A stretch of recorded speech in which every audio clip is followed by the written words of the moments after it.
I just noticed there's a waterfall over there. I haven't sat here, so I I haven't seen that. And this is a strategic position because I'm still waiting for that antique shop to open.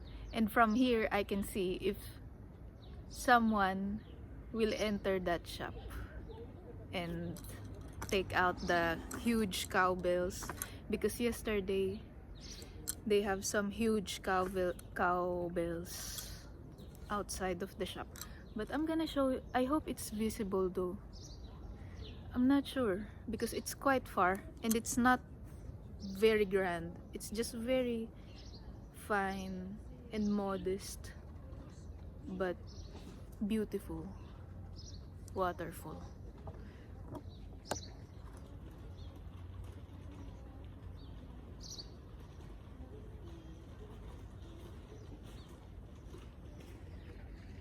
I hope you saw it, and I hope it was visible.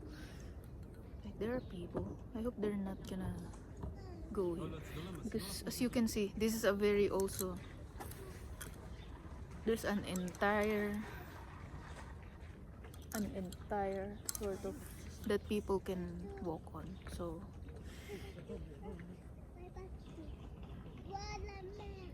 I'm not blocking anyone's way. But if they want to take a picture in here, they can just ask. I I I will post the video or something. Today, while I was having breakfast, the last breakfast before I get slaughtered again. No, just kidding. The last breakfast that I have in this holiday, I was looking at a tree. I was looking at a tree outside of the, just a few steps away from where I was sitting.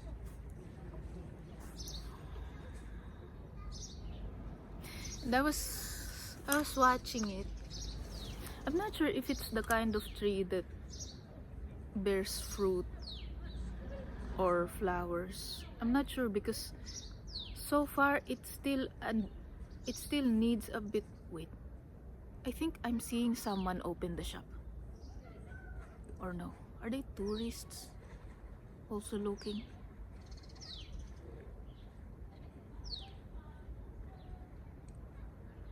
Yeah, it seems that they're also tourists.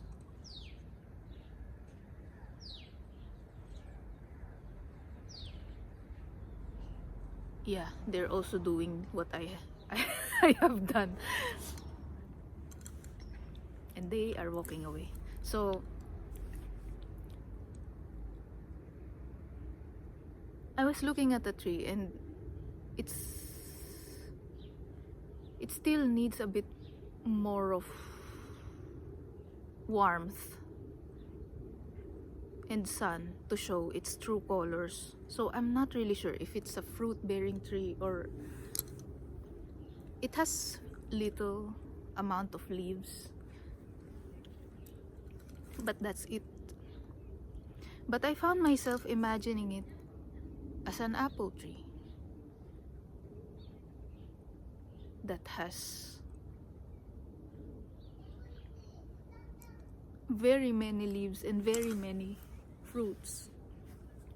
A very tall apple tree maybe, or maybe some kind of magical tree that bears different kinds of fruits, something like that.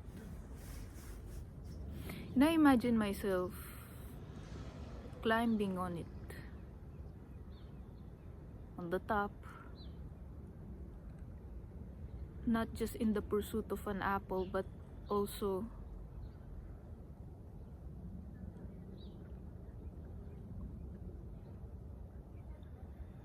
finding a different way of looking at what's around me, because from that height there's more to see compared to when you're just standing on the ground. So I was doing that, and then an image of a farmer and his cow appeared in my mind.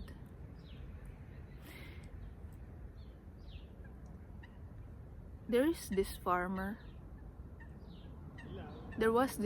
who was tending on his field, and he has a cow, a very beautiful cow with some black spots on it, very healthy cow.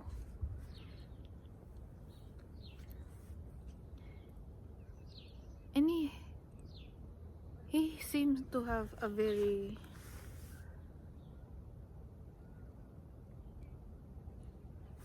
he and his cow has this very beautiful relationship, because sometimes he takes the milk from the cow and sell it so that he can buy more food for himself and for his cow.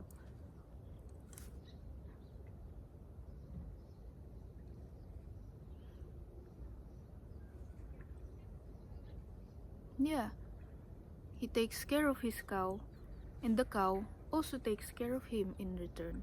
They are both returning the favor of supporting each other's lives in their own way. And then one day, some people, very strange looking people, went to his field and slaughtered his cow in front of him.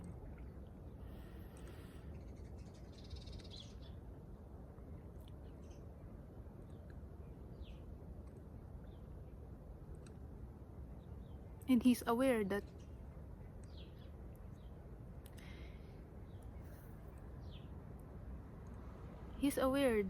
his cow can be used as meat as well. So maybe that's why these people just came in and took the life of his cow. So now he was trying to he reacted in a way that any person with the heart would react when something like that happens. And then these people cut off the tail of the cow and whip him with it.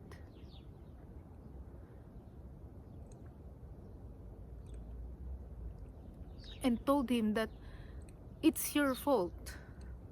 It's your fault. Nobody asked you to take care of the cow. Nobody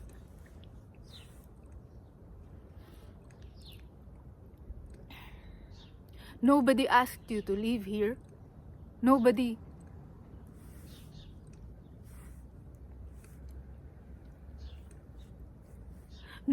asked you to build a relationship with the cow. It's your fault. It's your fault, while whipping him continuously.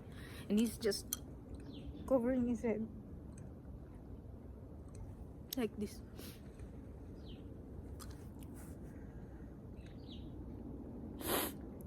And he looked at the face of his cow.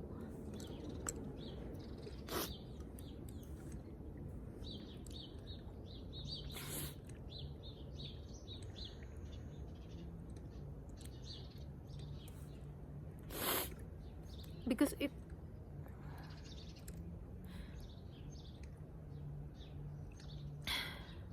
that cow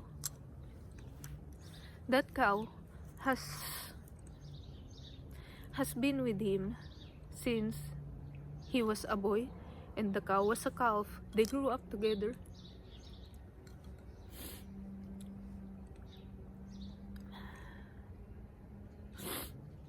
And now he was looking at the cow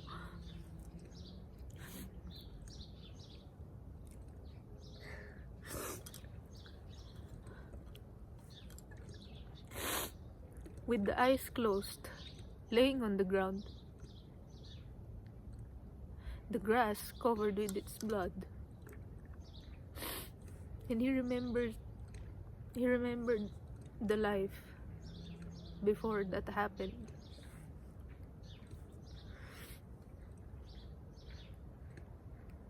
The sunny days, that time when there was mud on the fur of the cow and he would brush it.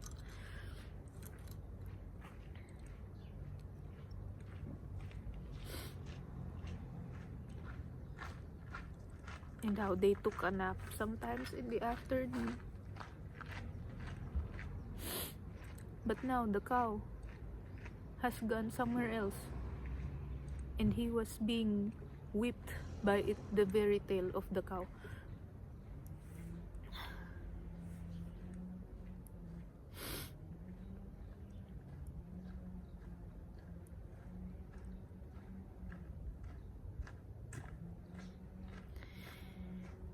And then it stopped there. I saw my plate of breakfast again.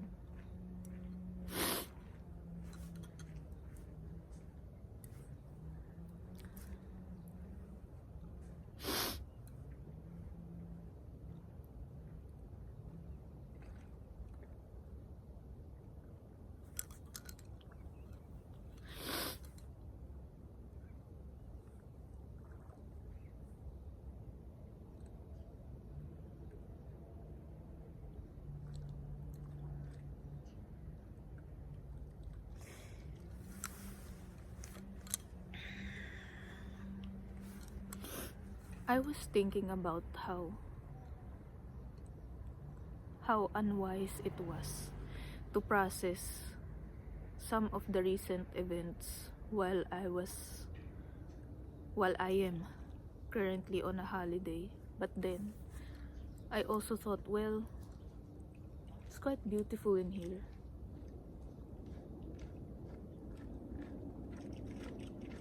Maybe in a way it's the best time to think about it and process it so that I can let it go and take the course of action that is being required from me by the stars or something.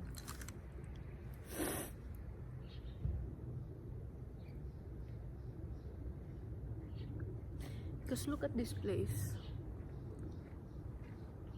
and look at the dark things I have seen. It sort of feels like pouring some fresh water on a stream, on a polluted stream. And I can feel it. It's easier to walk through things or process things with this view compared to if I am in the place where it happened.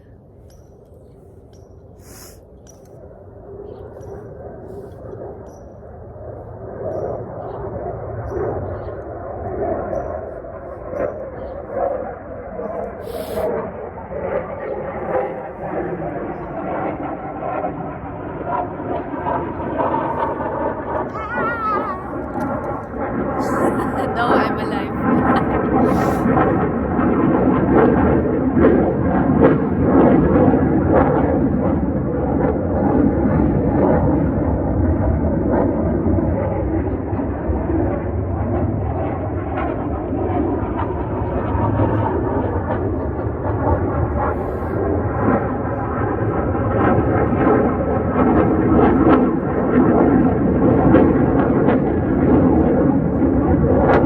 There's two of them.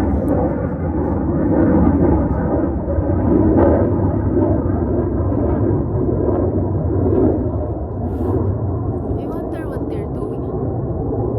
I think I just saw someone open the shop. I think, oh no, there's people covering. But, no, sorry. It's not.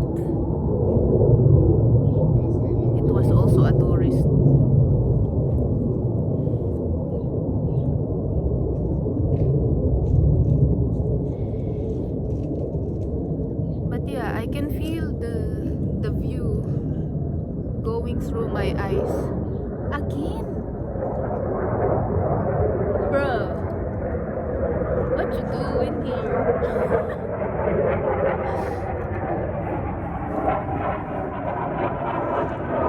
They really look like warplanes.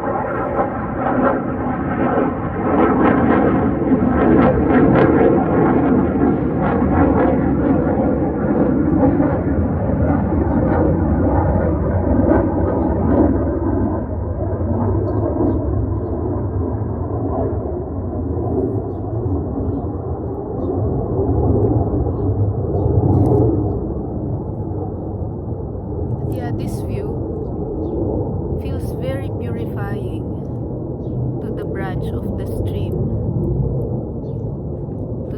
to one branch, or maybe the entire stream of my inner being, including the ones that has experienced some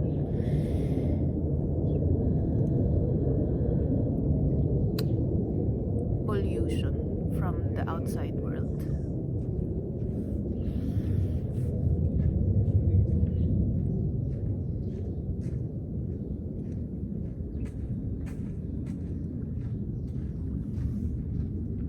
It's really nice to be in here. I hope I can come back.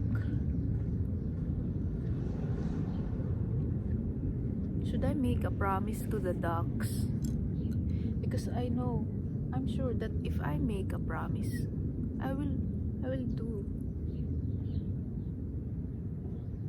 what I could to really make that happen. I'm not sure. I probably shouldn't make a promise to the ducks because I'm not sure if I can go back in here, but it would be nice. It would be nice.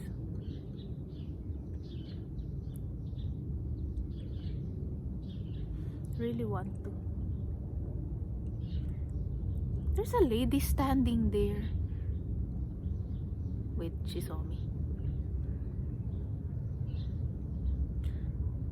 There's a lady standing there, and it looks like she's the owner of the shop, but then she's not.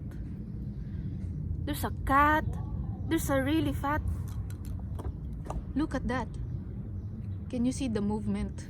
I hope she comes here.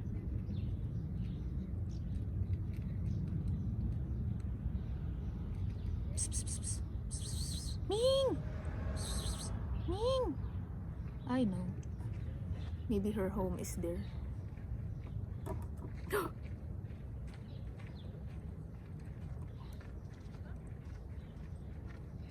Yeah, she's stationed there. Or maybe she just got scared of the dog. Because there was also a dog passing by.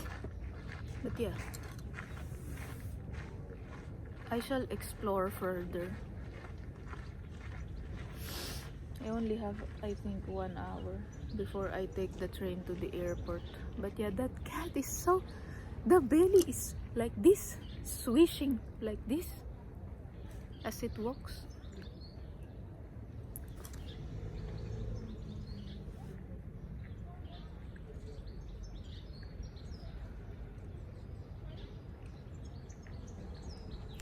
Yeah. See you some more of the view, and I hope you can also have a chance to see this in real life, because it's very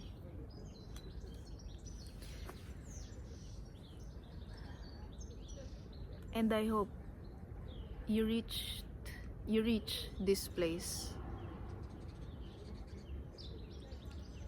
at exactly that part of your life when you much need some kind of restoration of the hope in the world and in the humanity.